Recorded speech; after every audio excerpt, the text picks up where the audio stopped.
The CEO's voice cut through the open office like a blade. "Read the manual, moron," he barked, slamming his palm against the glass conference table.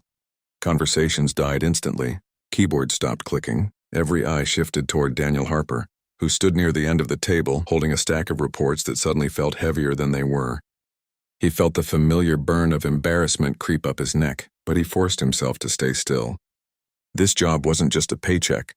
It was rent, groceries, school supplies, and the fragile stability he had promised his son after everything fell apart. Daniel inhaled slowly, steadying himself. He had been trying to explain a flaw in the system, one that could cost the company thousands if ignored, but the CEO hadn't let him finish. Instead, he had dismissed him with that sharp insult, as if Daniel were just another incompetent employee. Around him, co-workers avoided eye contact. Pretending to be busy, no one wanted to be the next target. On the table in front of him lay the company's operations manual, thick and worn, filled with tabs and notes. The CEO gestured toward it impatiently. "It's all in there if you'd actually read it." "You wouldn't waste my time," he said, his tone dripping with irritation. A few nervous chuckles echoed faintly. Quickly fading into silence again, Daniel placed his reports down carefully and reached for the manual. His fingers hesitated for a moment before lifting the cover. He wasn't afraid of reading it.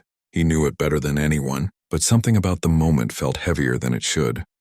His mind flickered briefly to his son Ethan, who had hugged him that morning and said, "You've got this, Dad." That small voice gave him just enough strength to push past the humiliation. He opened the manual slowly. The pages made a soft rustling sound in the otherwise silent room. He flipped past the index, past the introduction, his expression unreadable.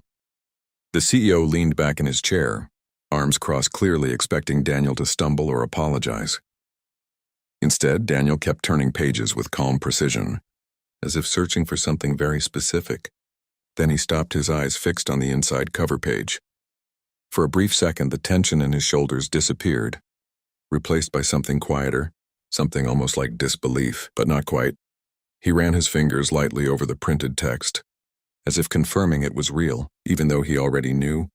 Without saying a word, Daniel turned the manual around and gently slid it across the table toward the CEO. The movement was slow, deliberate. The room seemed to hold its breath. "Maybe you should start here," Daniel said, his voice calm but firm.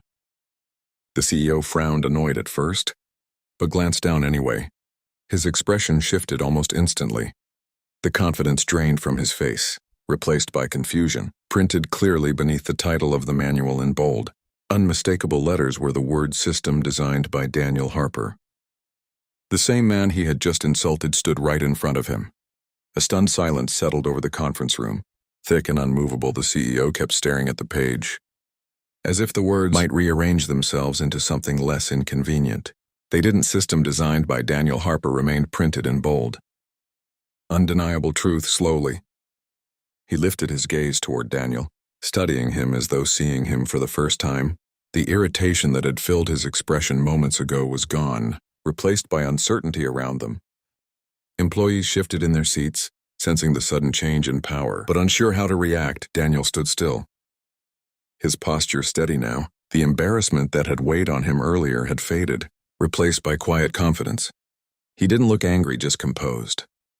"I wrote that manual 5 years ago," he said evenly, back when the company first adopted the system.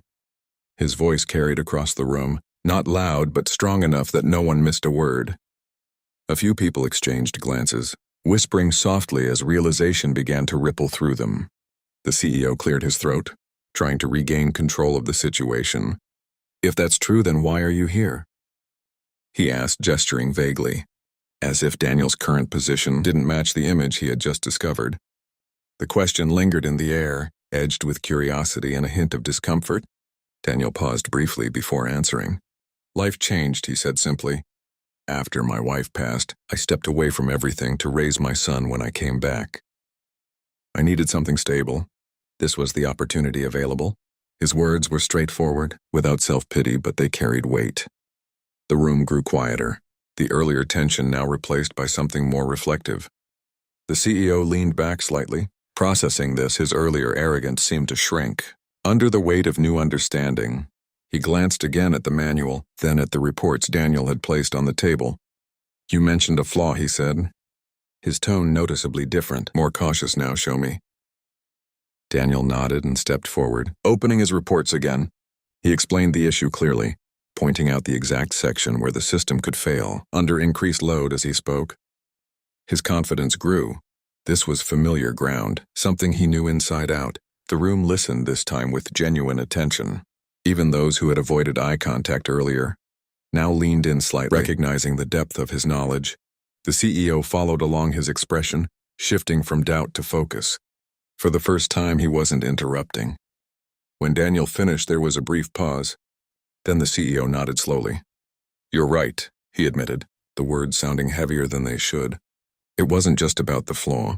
It was about everything he had overlooked. He straightened in his chair, looking around the room before returning his gaze to Daniel. Effective immediately, you'll oversee this system upgrade. He said, work directly with me. His voice had lost its harsh edge.